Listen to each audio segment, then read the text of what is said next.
Run to the dollar store. You're gonna wish you'd seen this idea sooner. First, I headed to the party section of the store and grabbed 3 of these food trays.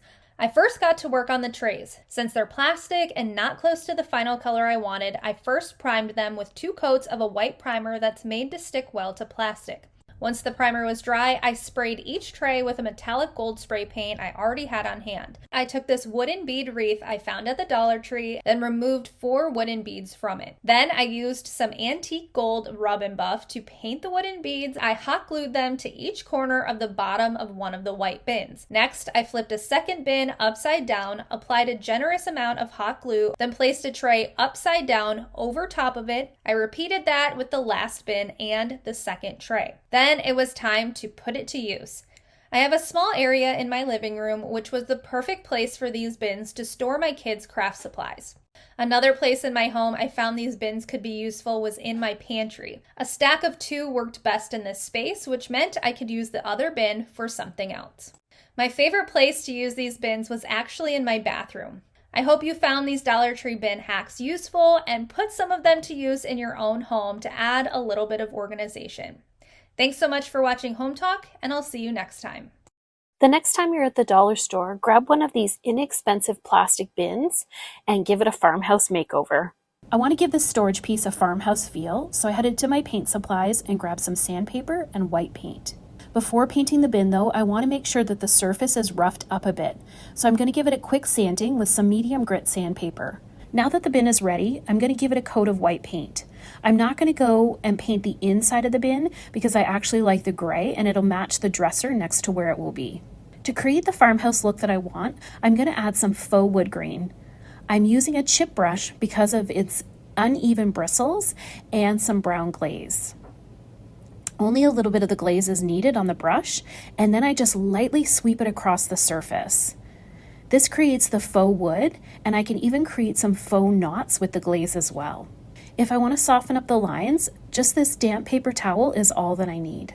Once I've finished all the sides with the glaze and the faux wood grain, I'm going to leave it to dry overnight. Now that the paint and glaze are completely dry, I want to fancy up the handles a little bit. I've grabbed some of this thick twine and I'm going to wrap it around each one. I'm going to use a little dab of hot glue to hold each of the ends in place. I love the rustic touch the twine gives to the bin. To finish off my new farmhouse bins, I'm going to add a cute little stencil.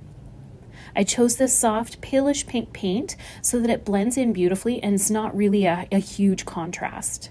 I'm just going to hold the stencil in place while I dab on the paint, but you can always use a little bit of low tack painter's tape to hold it in place as well. I'm just going to finish up this lettering and I'll be back to show you what it looks like in just a moment. I love how pretty this plastic bin looks now. You wouldn't even know it's the same one. A little bit of paint and it was easy to do. I hope this has inspired you to give your plastic bins a makeover as well. Give an ordinary storage bin a complete makeover. To start, I grabbed some decoupage medium and some decoupaging paper that I really love. There are 2 ways that you can use decoupage paper on a textured surface like this. The first is to dampen the paper so that it has some give to it before you put it on your surface. The other way is to add the paper dry and then dampen it after it's on. Now I want to cover the side of the basket with a decoupage medium like Mod Podge. I can lay the paper right over the glue now and start to stick the paper down and smooth it out with my fingers. With one side done, I want to move on to the end.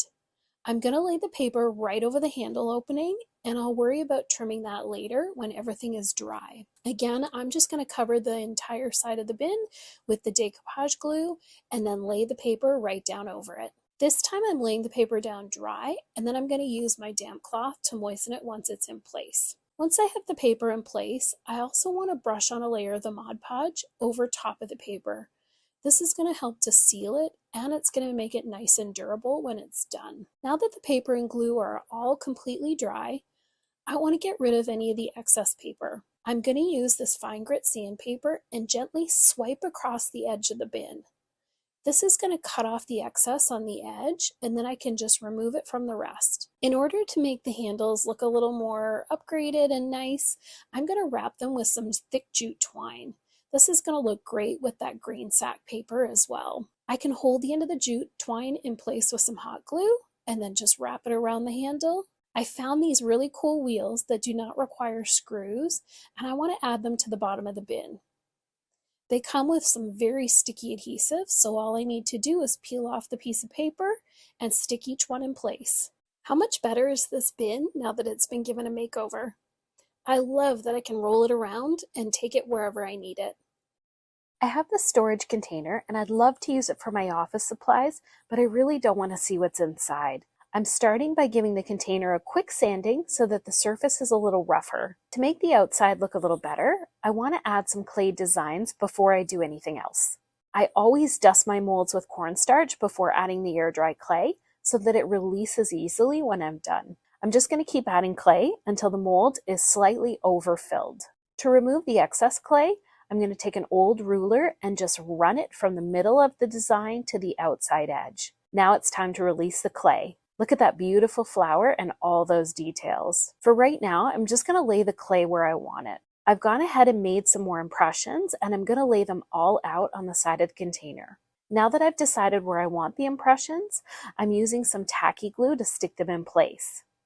Once they're all glued, I'm just going to leave this to dry overnight. With the clay stuck in place and dry, it's time to paint them. I've chosen a silver spray paint for the first coat. This is going to cover the clear container and provide a really nice background. Now that the silver spray paint is dry, it's time to give the container a beautiful faux stone look. I'm using stone spray.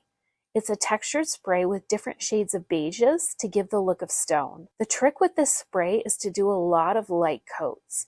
Each coat has to dry, and then the next extra coat will help to build up that faux stone. I think this box and the texture are so fun. I love that what's inside is hidden now as well.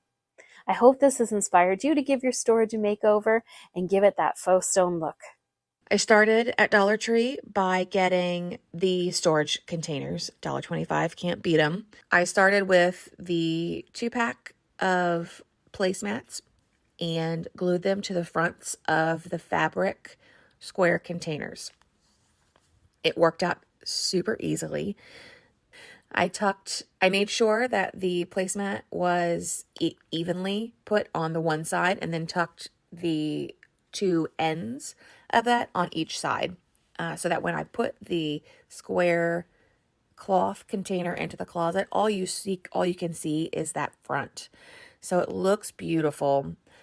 The whole thing cost me $3.75 per container. So for less than $10, I've got two. Cannot beat that price. Then I took the vinyl.